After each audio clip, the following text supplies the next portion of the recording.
الحمد للہ والصلاة والسلام على رسول اللہ وعلى جميع من قام بإحياء سنة رسول اللہ. اما بعد فاعوذ باللہ من الشیطان الرجیم. بسم اللہ الرحمن الرحیم. یا ایہا الذین آمنوا اذا نودی للصلاة من یوم الجمعہ فاسعوا الی ذکر اللہ. صدق اللہ مولانا العظیم وصدق رسولہ النبی الامین المکین الکریم. معزز سامعین و محترم ناظرین، اس سے پہلے میں نے بتایا تھا ابو داؤد کی حدیث کے تعلق سے کہ وہ حدیث حسن ہے، صحیح ہے، اور محمد بن اسحاق ثقہ ہیں، ان کی روایت قابل احتجاج ہے، اس سے دلیل بنا سکتے ہیں. آج میں کتب فقہ کے حوالے سے بتاؤں گا کہ جتنی بھی فقہ حنفی کی کتابیں ہیں ان سب میں یہ آیا ہے کہ مسجد کے اندر اذان دینا مکروہ تحریمی ہے. اس سلسلے میں کئی کتابیں ہیں. نمبر 1 فتاوی ہندیہ کتاب الصلاۃ، الباب الثانی، الفصل الثانی، مطبع نورانی کتب خانہ پشاور، صفحہ نمبر 55، جلد نمبر 1. نمبر 2 یعنی دوسرے نمبر کی جو کتاب ہے فتاوی امام اجل قاضی خان، جو فتاوی خانیہ کے نام سے مشہور ہے، مسائل الاذان، صفحہ نمبر 37، جلد نمبر 1. تیسری کتاب خلاصۃ الفتاوی، الفصل الاول فی الاذان، صفحہ نمبر 49، جلد نمبر 1. چوتھی کتاب خزانۃ المفتیین، فصل فی الاذان، صفحہ نمبر 19، جلد نمبر 1. پانچویں نمبر کی کتاب شرح النقایہ للبرجندی، باب الاذان، صفحہ نمبر 84، جلد نمبر 1. ان پانچوں کتابوں میں آیا ہے کہ ینبغی ان یؤذن علی المئذنۃ او خارج المسجد ولا یؤذن فی المسجد. یعنی ینبغی کہ اذان مئذنہ یعنی مینارے پر ہو یا مسجد کے باہر، اور مسجد میں اذان نہ دی جائے. نیز بحر الرائق شرح کنز الدقائق کتاب الصلاۃ باب الاذان، مطبع ایچ ایم سعید کمپنی، صفحہ نمبر 255، جلد نمبر 1. اس میں بھی یہ آیا ولا یؤذن فی المسجد. ساتویں کتاب غنیۃ المستملی شرح منیۃ المصلی، فصل فی سنن الصلاۃ، سہیل اکیڈمی لاہور، یہ مطبع ہے، صفحہ نمبر 377. اس میں مذکور ہے الاذان انما یکون فی المئذنہ او خارج المسجد والاقامۃ فی داخلہ. اذان مینارے پر ہوگی یا مسجد کے باہر، اور اقامت مسجد کے اندر. آٹھویں کتاب حاشیۃ التحتاوی علی مراق الفلاح، باب الاذان، مطبع نور محمد کارخانہ تجارت کتب کراچی، صفحہ نمبر 107. اس میں مذکور ہے یکرہ ان یؤذن فی المسجد، کہ مسجد میں اذان دینا مکروہ ہے. 9 نمبر کتاب فتح القدیر کتاب الصلاۃ باب الاذان، مطبع دار الفکر بیروت، صفحہ نمبر 246، جلد نمبر 1. اس میں آیا ہے فالاقامۃ فی المسجد ولا بد واما الاذان فعلی المئذنہ فان لم یکن ففی فناء المسجد وقالوا لا يؤذن في المسجد، یعنی اقامت کا مسجد میں ہونا ضروری رہی اذان تو وہ مینارے پر ہوگی. فَإِن لَمْ يَكُنْ، یعنی اگر اذان مینارے پر نہ ہو، ففی فناء المسجد، تو مسجد کے فنا یعنی صحن میں، وقالوا لا يؤذن في المسجد، اور فقہا نے یہ فرمایا ہے کہ مسجد میں اذان نہیں دی جائے گی.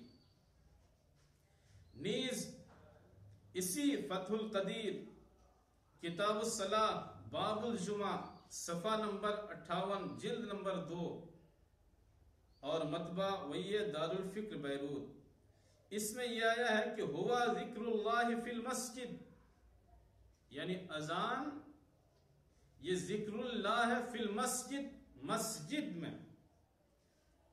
تو کسی کو یہ شبہ ہو سکتا تھا کہ مسجد میں یعنی مسجد کے اندر، اس لیے اس کی توضیح کی گئی اے فی حدود ہی، یعنی مسجد کے حدود میں، لکراہت الاذان فی داخلی ہی، کیونکہ مسجد کے اندر اذان دینا مکروہ ہے. تو یہ 10 کتابیں ہوئی. 11ویں کتاب المدخل لابن الحاج مکی، اس کتاب میں ابن الحاج مکی حنفی نے مالکی نے ابن الحاج مکی مالکی نے ایک باب ہی قائم فرمایا، اور اس باب کے تحت اس فصل کے تحت یہ فرمایا فی النہی عن الاذان فی المسجد، یعنی مسجد میں اذان دینا منع ہے، مکروہ ہے. یہ فصل ہی انہوں نے قائم فرمائی. اس کتاب میں، کتاب جو چھپی ہے دار الکتاب العربی بیروت صفحہ نمبر 251 جلد نمبر 2، اس کے تحت فرماتے، اس کتاب میں فرماتے ہیں وَقَدْ تَقَدَّمَ أَنَّ لِلْأَذَانِ ثَلَاثَةُ مَوَاضِعَ، کہ پہلے یہ بات گزر چکی ہے کہ اذان دینے کے لیے 3 جگہ ہیں، اذان کی 3 جگہ ہیں. المنار، نمبر 1 منارہ، والا سطح المسجد، نمبر 2 مسجد کی چھت کے اوپر، والا بابہ، اور مسجد کے دروازے پر. تو اس میں ابن الحاج مکی نے اذان دینے کی 3 جگہ کو بیان کیا. فرماتے فَيُمْنَعُ مِنَ الْأَذَانِ فِي جَوْفِ الْمَسْجِدِ لِوَجُوهٍ، تو مسجد کے اندر کئی وجہوں سے، کئی سببوں سے اذان دینے سے روکا گیا. وہ کئی سببیں کیا ہے؟ تو فرماتے احدها انه لم يكن من فعل من مضى، پہلی وجہ یہ ہے کہ جو ہمارے سلف صالحین گزر چکے ہیں ان میں سے کسی نے بھی ایسا نہیں کیا. تو اس کا مطلب ابن الحاج مکی فرماتے ہیں کہ پہلے کے جتنے بھی لوگ گزرے جو ہمارے سلف صالحین تھے، ان میں سے کسی نے بھی مسجد کے اندر اذان نہیں دی. اب دیکھیے، یہ تقریباً میں نے 10 کتابوں کی عبارتیں پیش کی. یہ صرف 10 کتابیں ہی نہیں، بلکہ اس کے علاوہ فقہ حنفی کی تمام کتابیں دیکھ لیجئے. ہر کتاب میں یہی آیا ہے کہ مسجد کے اندر اذان نہ دی جائے، مسجد کے اندر اذان دینا مکروہ ہے. اور یہ جو لفظ اذان ہے یہ مطلق ہے، عام ہے، اس میں کوئی قید نہیں. نہ تو اس میں اذان اول کی قید ہے، نہ ہی اذان ثانی. تو جب یہ اپنے عموم پر باقی ہے تو عمومات سے استدلال تو فقہا کے نزدیک، علماء کے نزدیک، اصولین کے نزدیک شائع اور ضائع ہے. مثلا قرآن حکیم ہی میں آیا فَمَنْ يَعْمَلْ مِثْقَالَ ذَرَّةٍ خَيْرًا يَرَهُ وَمَنْ يَعْمَلْ مِثْقَالَ ذَرَّةٍ شَرًّا يَرَهُ. تو اب یہ خیر اور شر کہ جو بھی نیک کام کرے گا، جو بھی برا کام کرے گا، اسے آخرت میں اس کی جزا یا سزا ملے گی.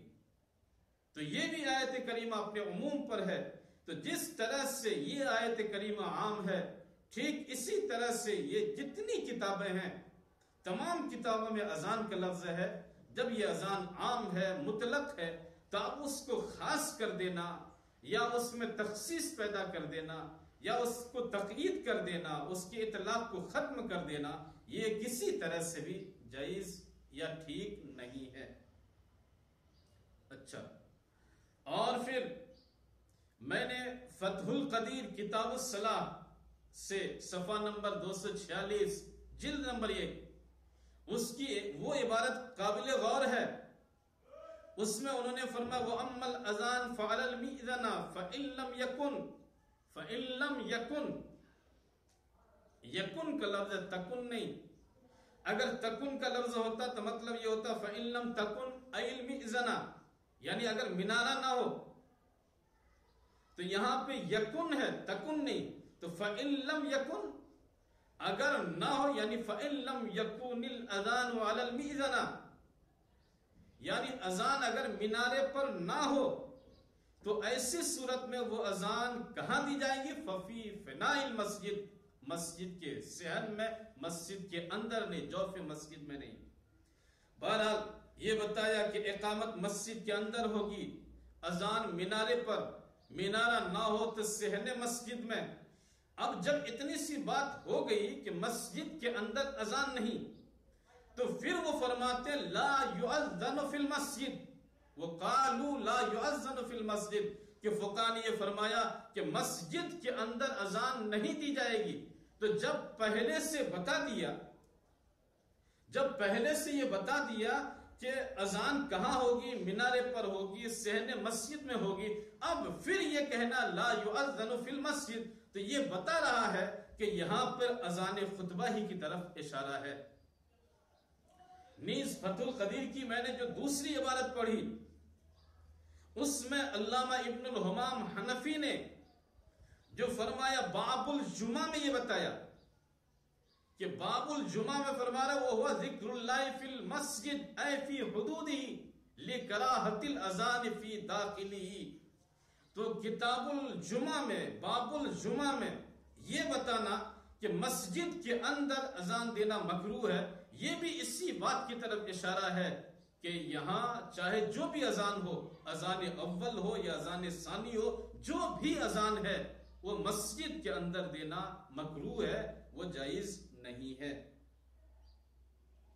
اور یہ جب فقہ کی کتابوں میں جو عبارتیں ہیں عام ہے، اگر عمومات سے استدلال نہ کیا جائے اور یہ کہا جائے کہ عمومات سے استدلال کرنا صحیح نہیں، تو شریعت اسلامیہ کے، مذہب اسلام کے بہت سارے احکام باطل ہو جائیں گے۔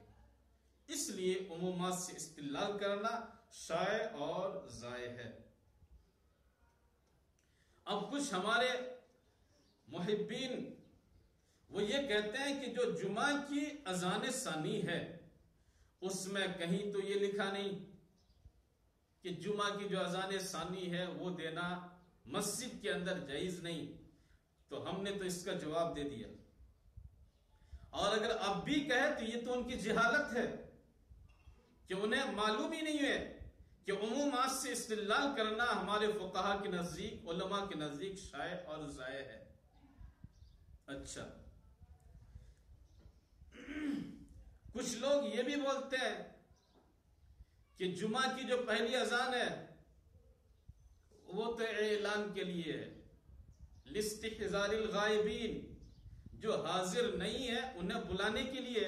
تو پہلی اذان میں تو سب لوگ آ گئے، جب پہلی اذان میں سب لوگ آ گئے تو اب یہ جو خطبہ والی اذان ہے یہ لاستحضار الغائبین نہیں ہے، بلکہ یہ لاعلام الحاضرین ہے، یعنی جو حاضر ہے انہیں یہ بتانا ہے کہ یہاں پہ خطبہ کی اذان ہو رہی ہے اور خطبہ شروع ہونے والا، یہ بتانے کے لیے، لوگوں کو بلانے کے لیے نہیں۔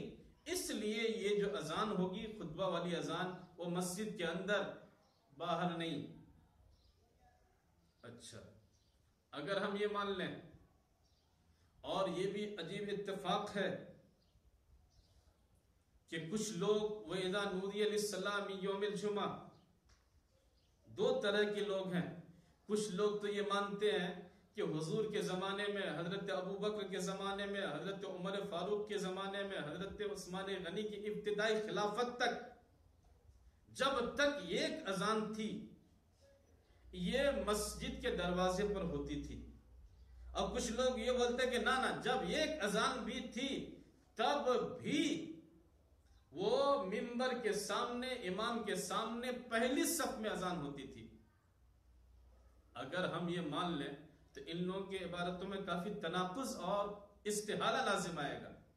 سب سے پہلی بات تو یہ کہ جب ایک ہی اذان تھی تو اس اذان کا مقصد تو یہی تھا کہ لوگوں کو بلانا ہے. اس لیے قرآن نے کہا وَإِذَا نُودِيَ لِلصَّلَاةِ مِن يَوْمِ الْجُمْعَةِ فَاسْعَوْا إِلَى ذِكْرِ اللَّهِ.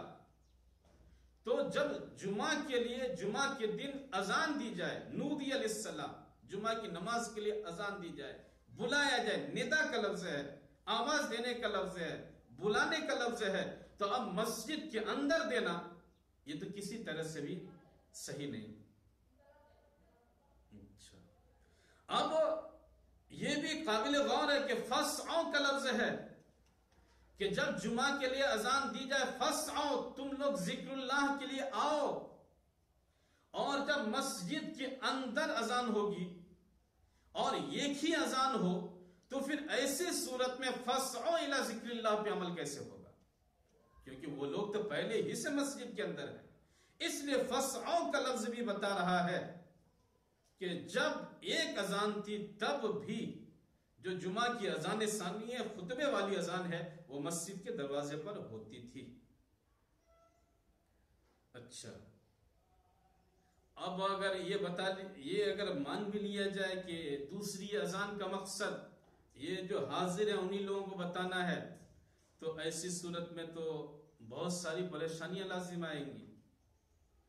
کیونکہ جب یہ آیا ہے، خود روایتوں میں آیا ہے کہ جمعہ کے لیے 2 اذان، اجماع امت 2 اذان ہے.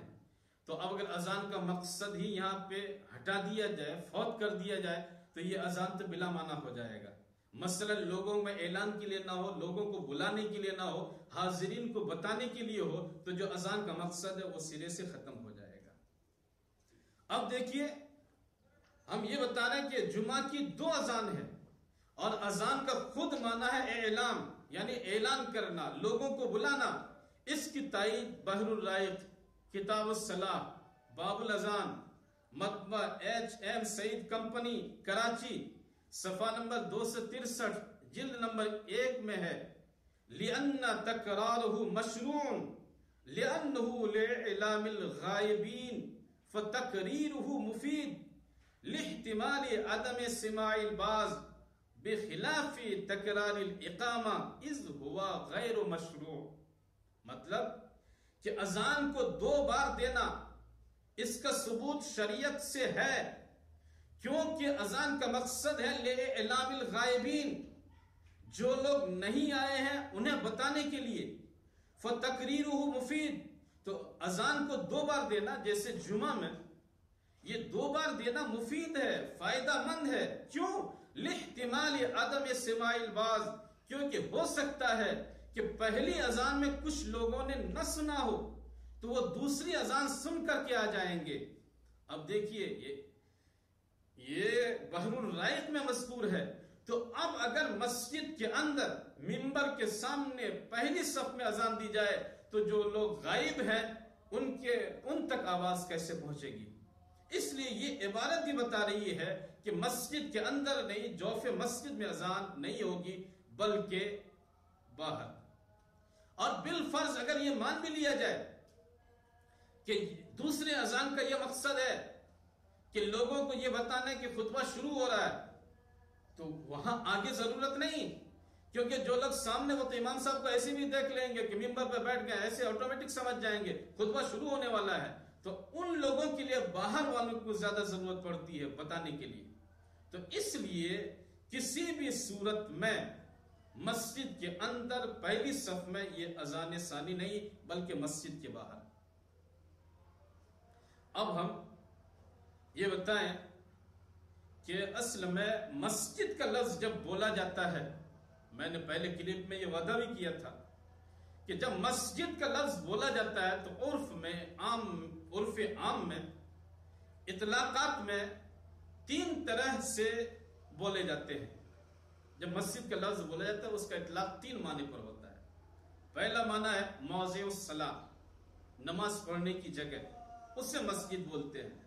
تو اگر مسجد سے مراد موضع الصلاح ہو تو دیوار، دروازہ، مینارہ اور حوض جو مسجد کے مکمل ہونے سے پہلے بنایا گیا ہو، یہ سب کے سب مسجد سے خارج ہے، مسجد میں داخل نہیں، اگرچہ وہ مسجد کے حدود میں ہو اور بالفرض مسجد کے اندر ہی کیوں نہ ہو۔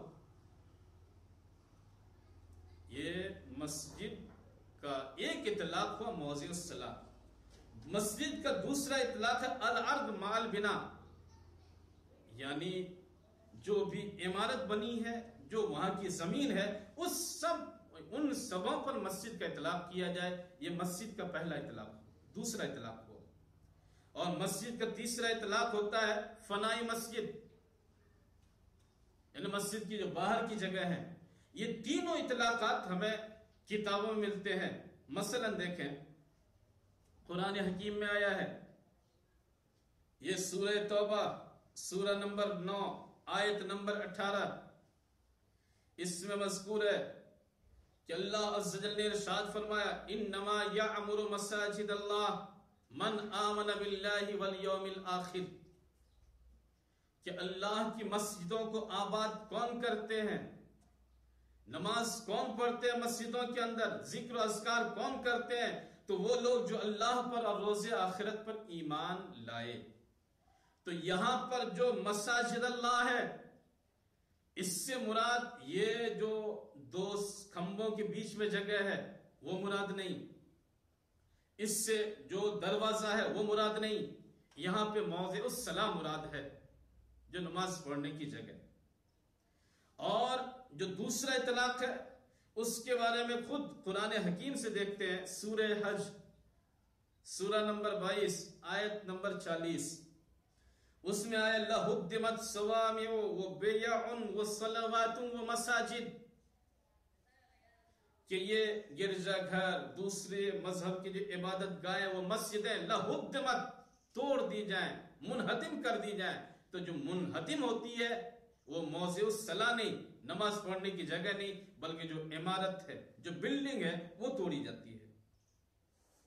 تو اس سے دو چیز کی تائید ہوئی، دو اطلاق کی۔ پہلی آیت کریمہ میں مسجد سے مراد موضع الصلاح، دوسری آیت کریمہ میں مسجد سے مراد وہ عمارت، بلڈنگ جو وہاں بنائی جاتی ہے۔ تیسرا اطلاق جو فنائے مسجد کو بھی شامل ہے، مثلا جامع مسجد میں اذان ہو گئی، لوگ بولتے ہیں، کوئی باہر کام کرنے کے لیے گیا تھا، وہ گھر آیا، گھر والوں سے پوچھتے ہیں کہ مسجد میں اذان ہو گئی، تو بولتے ہیں ہاں اذان ہو گئی۔ کوئی گھر کا شخص باہر سے آیا، انہوں اذان کی آواز سنا نہیں، تو گھر والے بتاتے ہیں کہ اذان ہو گئی ہے، جلدی جاؤ نماز کے لیے، مسجد میں اذان ہو گئی ہے۔ تو یہ جو مسجد میں اذان ہو گئی ہے، حالانکہ اذان مسجد میں نہیں ہوتی بلکہ مینارے پر ہوتی، مسجد کے باہر ہوتی، یا اس جگہ پہ اذان ہوتی ہے جو مسجد کے بننے سے پہلے ہی اذان کے لیے متعین کر دی گئی ہے۔ تو یہ تین اطلاقات ہوئے۔ اچھا، اور جامع رموز میں اگر ہم دیکھ لیں تو اس میں اس کی تائید ہو جاتی ہے کہ جب مسجد کا لفظ بولا جاتا ہے تو کبھی مسجد بھی مراد ہوتی ہے اور کبھی بیرون مسجد کے باہر بھی۔ دیکھیے جامع رموز کتاب الصلاح فصل الاذان مکتبہ اسلامیہ گنبد قاموس ایران صفحہ نمبر 123 جلد نمبر 1، اس میں یہ آیا کہ لا یؤذن فی المسجد فإنہ مکروہ کما فی النظم، نظم کے حوالے سے یہ بتایا کہ مسجد میں اذان نہیں دی جائے گی کیونکہ یہ مکروہ ہے، ایسا ہی نظم میں آیا ہے۔ لیکن فی الجلابی، جلابی کتاب میں یہ آیا کہ یؤذن فی المسجد او ما فی حکمہ لا فی البعید منہ، اس میں وہ فرماتے ہیں کہ مسجد میں اذان دی جائے گی یا جو مسجد کے حکم میں ہے، مثلا صحن، لا بعید لا فی البعید منہ، اس سے دور نہیں۔ تو اب دیکھیے ایک ہی کتاب میں یہ آیا، کچھ فقہ نے یہ کہا کہ مسجد میں اذان نہیں دی جائے گی، کچھ فقہ فرماتے ہیں کہ مسجد میں اذان دی جائے گی۔ تو جن فقہا نے یہ فرمایا کہ مسجد میں اذان نہیں ہوگی تو اس سے مراد ہے موضع الصلاح، اور جن فقہا نے فرمایا ہے کہ مسجد میں اذان ہوگی تو اس سے مراد ہے حدود مسجد، صحن مسجد، فنائی مسجد. تو غرض کے ان کتابوں کے حوالے سے ہم نے ابھی یہ ثابت کیا کہ فقہ حنفی کی جتنی بھی کتابیں ہیں تمام کتابوں میں یہی لکھا ہے کہ مسجد کے اندر اذان دینا یہ مکروہ ہے، جائز نہیں ہے. اور مکروہ سے مراد مکروہ تحریمی ہے. ظاہر سی بات ہے جو مکروہ تحریمی کرے وہ بھی مسلسل کرے، اس پر اصرار کرتا ہو تو لا محالہ اس پر گناہ ہے. وما علینا الا البلاغ المبین.